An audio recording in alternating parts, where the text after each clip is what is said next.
امریکی صدر ٹرمپ کے خصوصی نمائندے سٹیو وٹکاف اور صدر ٹرمپ کے داماد جیرڈ کشنر ایران کے ساتھ مذاکرات کے سلسلے میں قطر کے دارالحکومت دوحہ پہنچ گئے ہیں، جس کی تصدیق خود قطری حکام نے بھی کر دی ہے۔ تاہم ان کا کہنا ہے کہ امریکی نمائندوں کا ایران سے کوئی براہ راست رابطہ نہیں ہوگا، اور ایران نے بھی کہا ہے کہ ان کا دوحہ میں کسی بھی سطح پر امریکی حکام سے ملاقات کا کوئی منصوبہ نہیں ہے۔ تاہم ایرانی حکام نے دوحہ میں کل ہونے والی بات چیت سے انکار بھی نہیں کیا۔ اس ساری صورتحال میں کل صدر ٹرمپ نے اعلان کیا تھا کہ دوحہ میں ایران کی درخواست پر ایک میٹنگ ہوگی، جبکہ اس کے بعد پھر وائٹ ہاؤس میں صحافیوں سے بات کرتے ہوئے ٹرمپ نے کہا کہ دوحہ میں ہونے والی یہ میٹنگ شاید اہم ثابت ہو اور شاید نہ ہو، اس کا پتہ ہمیں جلد ہی چل جائے گا۔ Doing very well on that front, but the meeting in Doha is going to be perhaps important, perhaps not. We're going to find out. But we're winning militarily. It's almost won militarily, I would say. جبکہ کل رات کو ایران کے صدر Masoud Pezeshkian نے x پر post کرتے ہوئے لکھا کہ باہمی انڈرسٹینڈنگ ایک دو طرفہ عمل ہے۔ اگر امریکی فریق معاہدے کی پابندی کرے گا تو ہم بھی اپنے وعدے پورے کریں گے۔ غیر معقول دھمکیوں اور بے بنیاد خوف پھیلانے کے جواب میں ہمارا طریقہ یہ ہے کہ فیصلے عقل و دانش اور انسانی وقار کو سامنے رکھ کر کیے جائیں، اور جب عمل کا وقت آئے تو پوری مضبوطی اور بے خوفی کے ساتھ اپنا دفاع کیا جائے۔ اس ساری صورتحال میں آج قطر کی وزارت خارجہ کے ترجمان ماجد انصاری نے میڈیا سے بات کرتے ہوئے کہا ہے کہ امریکی نمائندے جیرڈ کشنر اور سٹیو وٹکاف دوحہ میں موجود ہیں، لیکن وہ ایرانی حکام کے ساتھ براہ راست ملاقات نہیں کریں گے۔ قطری ترجمان کے مطابق دونوں امریکی نمائندے ثالثوں سے ملاقات کریں گے اور مذاکرات میں ہونے والی پیش رفت پر بات کریں گے۔ انہوں نے مزید کہا کہ ایران کے منجمد کیے گئے 6 ارب ڈالرز کے اثاثے ابھی تک ایران کو منتقل نہیں کیے گئے ہیں، اور یہ معاملہ امریکہ اور ایران کے درمیان جاری مذاکرات میں پیش رفت سے براہ راست منسلک ہے۔ جبکہ قطر کی وزارت خارجہ کے ترجمان ماجد انصاری نے اسٹریٹ آف ہرمز کے بارے میں بات کرتے ہوئے کہا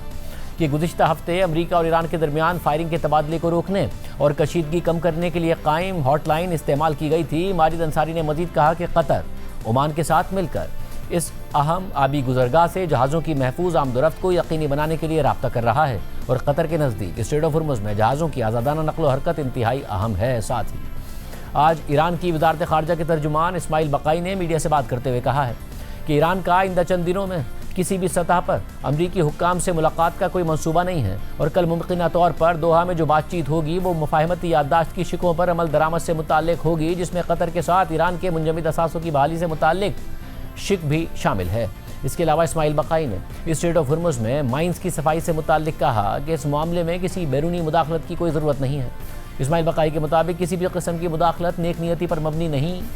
ہوگی، بلکہ اس سے صورتحال مزید پیچیدہ ہو جائے گی، اور اسٹریٹ آف ہرمز میں مائنز کی صفائی کا معاملہ مفاہمتی یادداشت میں شامل ہے، اس لیے اس معاملے میں خطے میں کسی دوسرے ملک کی مداخلت کی ضرورت نہیں ہے۔ اس پوری صورتحال میں امریکی میڈیا دعویٰ کر رہا ہے کہ دوحہ میں حالیہ مذاکرات اعلیٰ سطح کے نہیں بلکہ تکنیکی سطح کے ہیں۔ اس حوالے سے امریکی نشریاتی ادارے CNN نے لکھا ہے کہ امریکہ اور ایران کے وفود دوحہ پہنچ رہے ہیں تاکہ مفاہمتی یادداشت پر عمل درآمد کے حوالے سے تکنیکی مذاکرات کیے جا سکیں، لیکن یہ مذاکرات اس ماہ کے آغاز میں سوئٹزرلینڈ میں ہونے والے مذاکرات سے مختلف ہیں، جہاں ایران اور امریکہ کے اعلیٰ سطح کے وفود نے براہ راست ملاقات کی تھی۔ سوئٹزرلینڈ میں ہونے والے مذاکرات کی قیادت امریکی نائب صدر JD وینس اور ایران کے چیف مذاکرات کار اور پارلیمنٹ کے اسپیکر محمد باقر کالیباف نے کی تھی، جبکہ دوحہ میں ہونے والے مذاکرات نسبتاً نچلی سطح کے ہوں گے۔ امریکی وفد کی قیادت سٹیو وٹکاف کریں گے، جبکہ ایرانی وفد کی قیادت نائب وزیر خارجہ کاظم غریب آبادی کریں گے، لیکن دونوں وفود آمنے سامنے ملاقات نہیں کریں گے، بلکہ مذاکرات قطری حکام کی ثالثی کے ذریعے ہوں گے۔ اہم بات یہ ہے کہ حالیہ تکنیکی مذاکرات میں ایران کے قطر میں موجود 6 ارب ڈالرز کے منجمد اثاثوں کی بحالی اور اسٹریٹ آف ہرمز سے بحری آمد و رفت کی مکمل بحالی جیسے معاملات پر ممکنہ طور پر بات چیت ہوگی، جبکہ گزشتہ ہفتے کے آخر میں امریکہ اور ایران کے درمیان جھڑپوں کے بعد اب اسٹریٹ آف ہرمز سے بحری آمد و رفت میں دوبارہ بہتری کی رپورٹ سامنے آ رہی ہیں، اور نیو یارک ٹائمز کے مطابق اسٹریٹ آف ہرمز سے بحری جہازوں کی آمد و رفت پیر سے دوبارہ بڑھ گئی ہے، جبکہ اس سے پہلے ہفتے کے آخر میں ایران اور امریکہ کے درمیان حملوں میں شدت کی وجہ سے ٹریفک کم ہو گیا تھا۔ سمندری نقل و حمل پر نظر رکھنے والی کمپنی کیپلر کے اعداد و شمار کے مطابق پیر کو 40 بحری جہاز اسٹریٹ آف ہرمز سے گزرے، جبکہ ایک دن پہلے یہ تعداد 24 تھی، اور اس سے پہلے ہفتے کے دن 39 جہاز گزرے تھے، جبکہ اس سے پہلے 24 جون کو اسٹریٹ آف ہرمز سے گزرنے والے بحری جہازوں کی تعداد 76 ہو گئی، جو 1 مارچ کو ایران کی جانب سے اس اہم آبی راستے کو بند کرنے کے بعد سب سے زیادہ تعداد تھی۔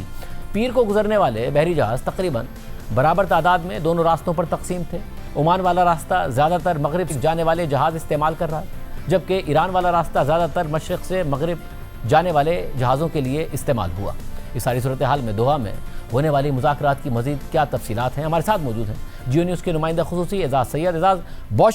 شکریہ ہمیں شو میں جوائن کرنے کے لیے۔ ظاہر ہے دونوں اب کہہ رہے ہیں کہ ایران کہہ رہا ہے کہ ہم آمنے سامنے نہیں ملیں گے، مگر اب مذاکرات بھی اس اعلیٰ سطح کے نہیں ہیں جو پہلے ہوئے۔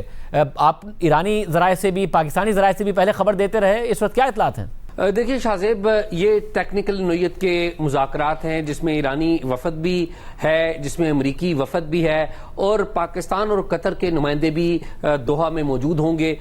جن سے یہ الگ الگ ملاقاتیں کریں گے۔ ایران اعلان کر چکا ہے کہ وہ امریکہ سے الگ سے ملاقات نہیں کرے گا، لیکن اس میں دو باتیں بڑی اہم ہیں جو سمجھنے کی ہیں۔ ایک بات یہ ہے کہ اس میں مختلف نوعیت کے مذاکرات ہوں گے۔ مثال کے طور پر اگر آئی اے اس صورت میں آ جائے گی، اگر نیوکلیر کے مذاکرات ہوتے ہیں تو پھر آئی اے بھی آئے گی۔ اگر سینکشن سے متعلق جو معاہدہ موجود ہے اس کے اوپر بات چیت جب ہوگی تو اس میں ٹریجری، امریکہ کے ٹریجری ڈپارٹمنٹ اور جو ایران کا محکمہ خزانہ ہے اس کے لوگ بھی آئیں گے، اور بعض ایسے نکات ہوں گے جن کے اوپر جو دونوں فریق یعنی کہ دونوں میزبان جن کی میں بات کر رہا ہوں، پاکستان اور قطر، وہ لازمی نہیں کہ وہ دونوں میزبان بھی ایٹ دی سیم ٹائم وہاں پر موجود ہوں، کیونکہ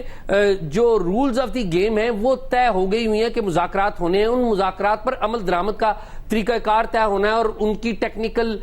جو ڈیٹیلز ہیں وہ طے ہونی ہیں۔ تو اس میں صرف امریکہ اور ایران کے متعلقہ حکام ہی نہیں ہوں گے، دیگر لوگ بھی موجود ہوں گے، اور چیزیں کافی جسے کہیں نا کہ فلوئڈ ہیں۔ ابھی یہ ایک میٹنگ نہیں ہوگی، 60 دن کا چونکہ آپ کو پتا ہے وقفہ ہے، اس دوران یہ ٹیکنیکل نوعیت کی جو پہلی سٹنگ ہے وہ ہو رہی ہے،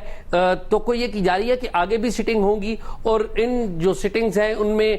پاکستان اور قطر میزبانی کے کام کریں گے اور ثالثی کا کام کریں گے۔ مطلب اور ظاہر صدر ٹرمپ دھمکیاں تو دیتے رہتے ہیں، مگر اب ایرانی صدر نے بھی یہ بات کی کہ اگر آپ اپنی جو ذمہ داریاں ہیں اور جو آپ نے باتیں کی ہیں وہ پوری کریں گے تو ہم بھی اپنی باتیں پوری کریں گے۔ دھمکیوں کے حوالے سے انہوں نے کہا کہ یہ معاملے کا حل نہیں ہے۔ ناؤ پاکستان میں جو ذرائع ہیں اور ایران میں بھی، وہ اب اس بات پر کمفرٹیبل ہے کہ دھمکیاں کتنی بھی دیتے رہے ٹرمپ، جتنا بےتابی سے وہ چاہتے تھے کہ یہ ان مذاکرات کا نتیجہ نکل آئے تو اور جنگ ختم ہو جائے، امکان ہے نہیں اب اس بات کا کہ دوبارہ جنگ شروع ہوگی؟ جی اس بات کا امکان تو نہیں ہے کہ فل فلیج دوبارہ جنگ شروع ہو، لیکن ایٹ دی سیم ٹائم امریکہ کو جو آبزرو کیا جا رہا ہے، امریکی صدر ڈونلڈ ٹرمپ کو، وہ اپنی ڈومیسٹک آڈینس کو بہت زیادہ ایڈریس کر رہے ہیں۔ آج بھی آپ کو پتا ہے سپریم کورٹ نے وہاں پر 3 اہم فیصلے دیے ہیں، اور ایک بڑا اہم فیصلہ ہے جو ان کی حکومت کے خلاف آیا ہے، اور جب بھی وہ اپنی ڈومیسٹک پالیٹکس کے بارے میں بھی بات کرتے ہیں، سوشل میڈیا کے اوپر کو پوسٹ کرتے ہیں، تو اس کے آخر میں وہ ایک لائن ایران کے بارے میں لکھ دیتے ہیں۔ تو امریکی صدر جو ڈونلڈ ٹرمپ ہیں ان کا تھرو آؤٹ 28 فروری سے آنورڈ، اور پھر جب 8 اپریل کو سیز فائر بھی ہو گیا، اس تک ایک کنسسٹنٹ ایک پوائنٹ آف ویو رہا ہے، طریقہ کار رہا ہے، پیٹرن رہا ہے کہ وہ دھمکیاں دیتے رہے، اور پھر ایم او یو بھی سائن ہوا تو تب بھی وہ دھمکیاں دیتے رہے۔ ایم او یو سے پہلے سائن ہونے سے پہلے بھی متعدد بار چیزیں جب قریب تھیں تو وہ دھمکیاں دیتے تھے، تو چیزیں پیچھے ہٹ جاتی تھیں، تو وہ دھمکیاں دیتے رہیں گے۔ لیکن ایک بات اہم ہے کہ چھوٹی موٹی وائلیشن ہوتی رہے گی۔ آپ نے دیکھا کہ پہلے بھی وائلیشنز ہوئی، ابھی 2-3 روز پہلے بھی آپ نے دیکھا کہ وائلیشنز ہوئی ہیں، وہ وائلیشنز ہوتی رہیں گی، لیکن فل فلیج جنگ ہونے کا خطرہ بہت کم ہے۔